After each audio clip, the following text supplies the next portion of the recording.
কিছু কিছু অসভ্য এবং বাজে ড্রাইভারদের কারণে এমন জ্যাম সৃষ্টি হয়। আমতলীর এই ফ্লাইওভারটার এই জায়গাটাতে কিন্তু এদের ইউটার্ন নিষিদ্ধ একটা জায়গা। ইউটার্নটা হচ্ছে রেলগেটের আগে ইউটার্নটা করবে, আমি আপনাদেরকে দেখাবো। ট্রাকটাকে এত যে বাইকাররা বলতেছে যে এদিক দিয়ে ইউটার্ন নেওয়া যাবে না, অলরেডি কিন্তু বাম সাইডে জ্যাম লেগে গেছে, যে বনানী থেকে যে গাড়িগুলো আসতেছে।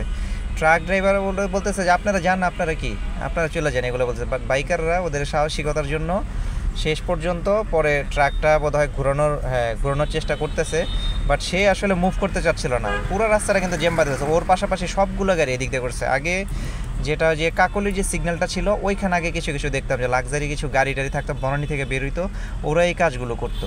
আর এখন যে বনানীর যে এই জায়গাতে সবগুলো ট্রাক কিন্তু প্রিপারেশন নিয়ে রাখছে কি যে এই দিক দিয়ে মানে ঘুরবে, অথচ সামনে কিন্তু সুন্দর ইউটার্নের জন্য চমৎকার জায়গা আছে, রাস্তাও কিন্তু রাস্তা খালি। ওরা কৃত্রিমভাবে জ্যামগুলো তৈরি করে, মানে ওরা কি আসলে মানে কি বলবো, মানে মূর্খরাও তো গাড়ি চালাইতে পারে, ভালো রোড সেন্স আছে, বাট এরা কেন এইভাবে করবে? যে এই ট্রাকটার কারণে দেখেন, এই ট্রাকটা কিন্তু গ্যাঞ্জাম বাঁধানোর চেষ্টা করছে রাস্তাটার মধ্যে।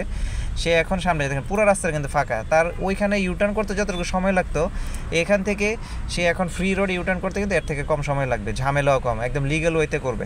আমি আর একটু দেখাই আপনাদেরকে। মানে মানুষ প্রতিবাদ না করলে কিছু হয় না, মানে মানুষের রক্তের মধ্যে ঢুকে গেছে আইন ভাঙা, যেইভাবে পারে সেইভাবে। মানে অসভ্য জাতি আমরা একটা, এছাড়া আসলে বলার কিছু নাই। রাইড শেষ করে বাসার দিকে ফিরছিলাম, তো এর মধ্যে এই কাহিনী। রাস্তায় ইউটার্ন নিব, ভাগ্যিস বাইকার এবং ওনারা যদি এটা ব্লক না দিত আমরাই পরে ফেসে যেতাম। আমাকে আমতলী কাকলি থেকে কবরস্থান রোডের এখান থেকে ইউটার্ন নিয়ে আসতে হইতো। এমন একটা অবস্থা। বদমাইশ কতগুলো ড্রাইভার এগুলো আছে রাস্তার মধ্যে ভর্তি।